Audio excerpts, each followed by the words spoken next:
Hi everybody, this is Lindsay from windingroadcrochet.com, and this is part 4 of my how to use a corner to corner graph as a double crochet graph.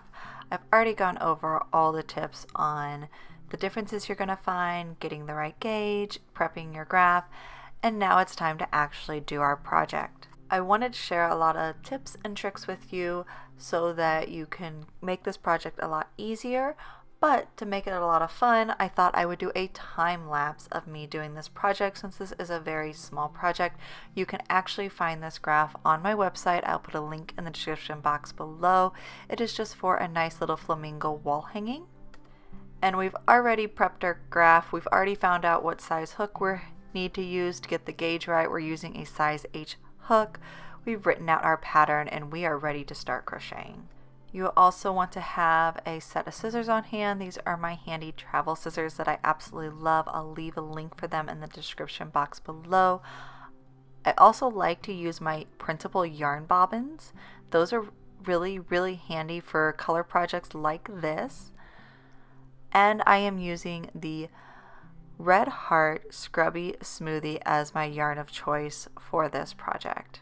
So following this pattern, we are going to start by chaining 24, that is 22 chains for our 22 double crochets, and then 2 chains as a turning chain. The first tip I have for you for this project is this being the bottom of the project, there's not going to be any border around it. It's really good to crochet into the back loops of your chain. Takes a little bit longer to do, but it makes the bottom of the chain look exactly like the top of the stitch, and it really gives your project a really nice finished look. And just so you're prepared, every time I am working on the blue that's on the side of this graph, I am going to speed up the process to get us through this project much faster and get us to all the nice tips. So we got our first row done, it was all blue.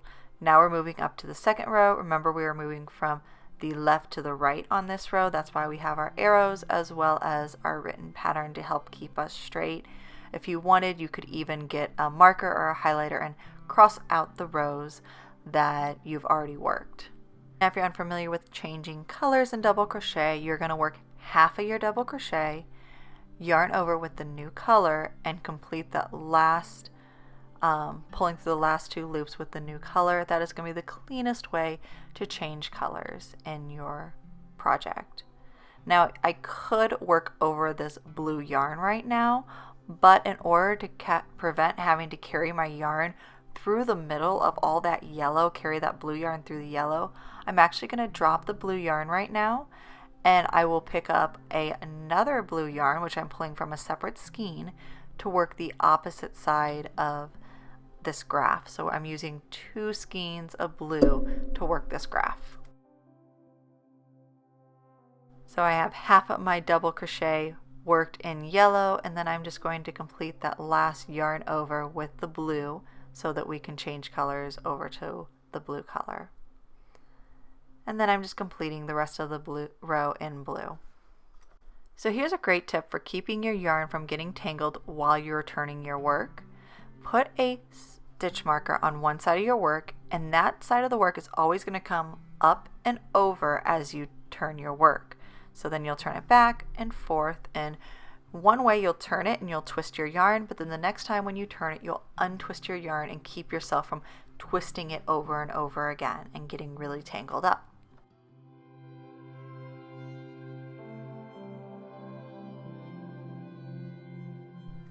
And I'll show you this tip a few times, but when you change your yarn, another really good option when you make your very next stitch is to go under this piece that's getting pulled up at an angle and then into your stitch. That's actually going to tighten that section right there so you don't have this loose diagonal little piece there that can annoy some people. And I'll show you this several more times as we get the opportunity. Now we're going to take our blue, we're going to carry it over these 2 yellow threads because the stitches above this on our graph are going to be blue, so it's okay to carry that yarn. The stitches we're about to work is going to hide it in there. Now I'm working around that blue yarn and into the stitch, And I'm going to do that for the next 3 stitches. So under that blue yarn, into the yellow stitch, work my double crochet, and then you can do it once more as you go into that blue as well to get that little section nice and tight and out of your way, and make the stitch look nice and clean. So again, we are flipping that over with that stitch marker coming up over the top of our work. That just unraveled, untwisted our yarn and really does help keep you from getting tangled up, because color projects like this are bound to get tangled.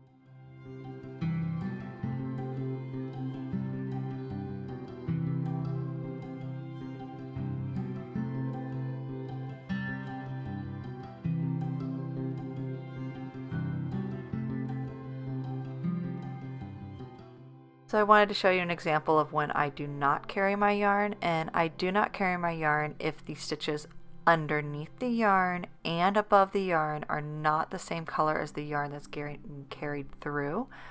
So here you can see I have 2 sections of yellow on, I believe it's row 5. It's going to be 2 yellow, 2 blue, 2 yellow, and because I could carry that yarn, but it would be carried under 2 blue and above 2 blue, and for that reason I'm not going to carry it because it would peek through, and there's some people that really just hate when the yarn's peeking through. It does tend to ruin the look. If you really don't care, if it's not going to bother you that much, you could definitely carry it, but it's only going to be 2 more ends to weave in, so I don't really feel like it's a big deal. So I'm going to go ahead and put my work down and just clip this yarn. And then we'll start it again after these 2 stitches of blue.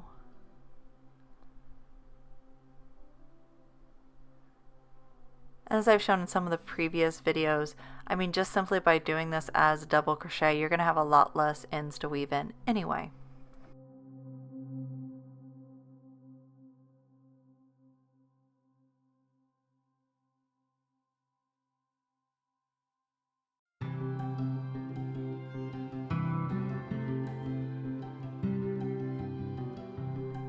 So as we move on to our next row, nothing too exciting happens.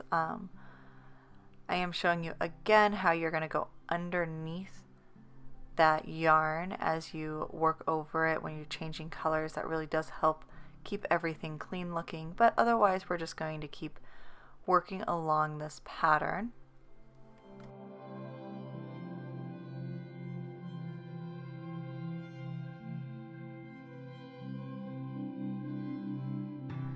Alright, so we've completed row 6, and then again, watch where your stitch marker is and make sure that that part is coming up over the top.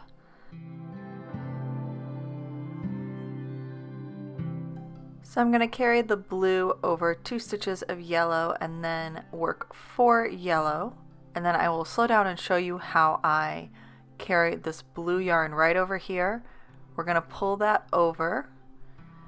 And it's a little tricky at first making sure it's loose enough and tight enough all at the same time. But now from here we're going to pull the yellow out of the way and work over this blue yarn. And it will happen sometimes that you do have to do this and then take it out and readjust your tension on this blue yarn. It's a little bit of a skill you have to get used to, but it's so much better than cutting this yarn and having more ends to weave into. So as I approach this first blue underneath, I'm going to put my hook under both yarns and work over it for that last stitch. You can see how I worked over that and pulled it over. And then we're just going to finish up the blue on this side. And then changing the colors are going to stay the same on each row. So I'm just going to continue working until we get to introduce a new color.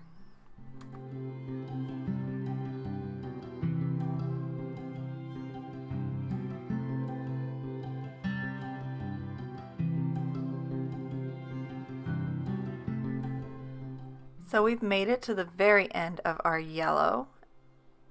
We finished off our legs. We're going to be working with black and pink up further. So at this point I'm just going to clip the yellow and move it out of my way. We will bring it back when we have to work the beak, but it's going to be such a small spot. There's no reason to get tangled up with that yellow yarn right now. Alright, and there's our legs done. So going up further, we're going to be working with this black yarn, and again I'll show you different ways that I carry my yarn. All of that black yarn is worked with just one strand of yarn inside and carried under and over and around the pink. So get our yellow yarn out of the way. And then here's our pink yarn. I think it's called Coral. We'll just set that up there so that we're ready to start using it when necessary.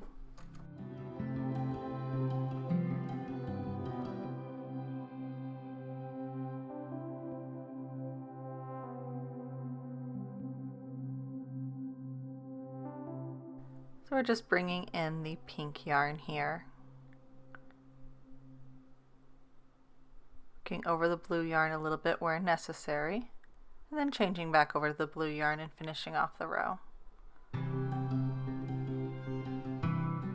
Working down the next row. Pull our yarn over. We're going to come in a few stitches early. I'm pulling the blue yarn out of the way. We don't need to work over it right now. Adjusting my tension. And then just working into the pink area, but these first two are going to be pink, and now we're going to get our black. And here we're bringing in our black yarn.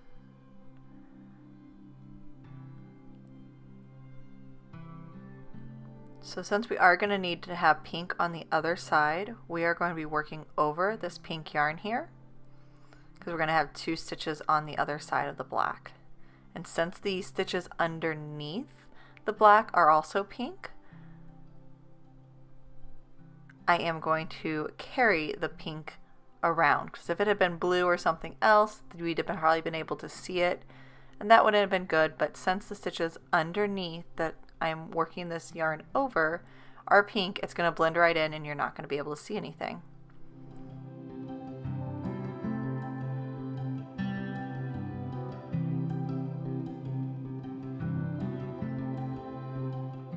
So we're going to change right over to the pink and then start carrying over the blue. So you want to make sure you pick up this blue here and then start working your stitch over that blue strand. That way the blue is there when we decide to switch over to blue.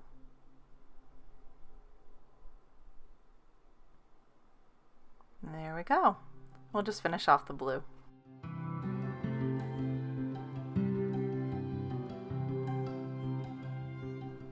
And here we have this row completed. So we're going to start our next row by chaining 2 and turning our work.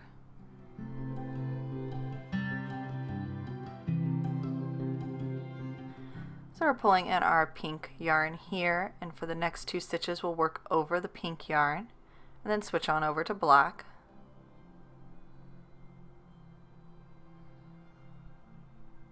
One and 2.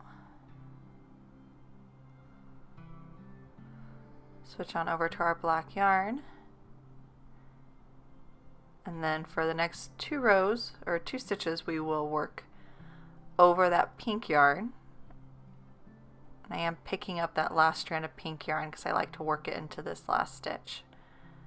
So we're going to work over this pink yarn right now, and that's because the stitches underneath are pink, so it's going to blend in, and then we're about to use this yarn in a matter of 2 stitches, so it's definitely worth just keeping with us. So that's really just your big factor. Do I carry the yarn? Well, is the stitches above or below that yarn the same color as the yarn you're carrying? If the answer is yes, absolutely carry the yarn. So now I'm going to carry the black yarn because the stitches underneath are black. We're going to work pink over it.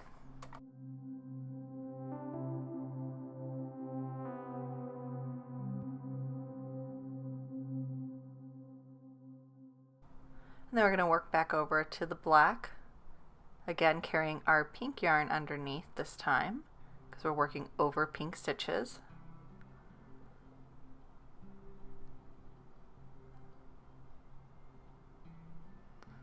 So 1, and then on our second one we'll switch back over to pink.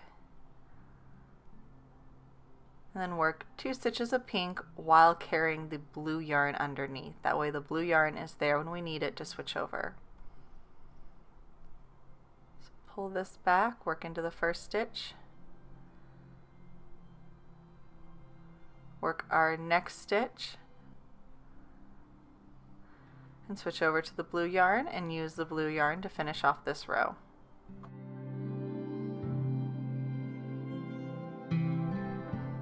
And so we finished this row and we finished the black for a while, so I am going to clip that. There's no reason to hold on to it. It's just going to be a tangled mess if you keep holding on to these threads. Another thing is if you're going to put this down for a day, it's a really good option to go ahead and weave in your ends right now. But I'm going to go ahead and let this be a time lapse and speed up. It's going to be pretty much the same thing. Follow the graph for each row and you'll be able to complete this pattern pretty easy using the tips and tricks I've showed you so far, and I hope you enjoy the rest of the time lapse. I will show you the 2 finished projects, this compared to the corner to corner crochet project at the very end of the video.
So here you have it. Here's our finished double crochet flamingo next to our corner to corner crochet flamingo. I will confess the corner to corner crochet is a little bit cleaner looking, but I really wanted to come up with this tutorial for people who aren't doing corner to corner crochet. Maybe you don't like it, maybe you're just not in the mood for doing it.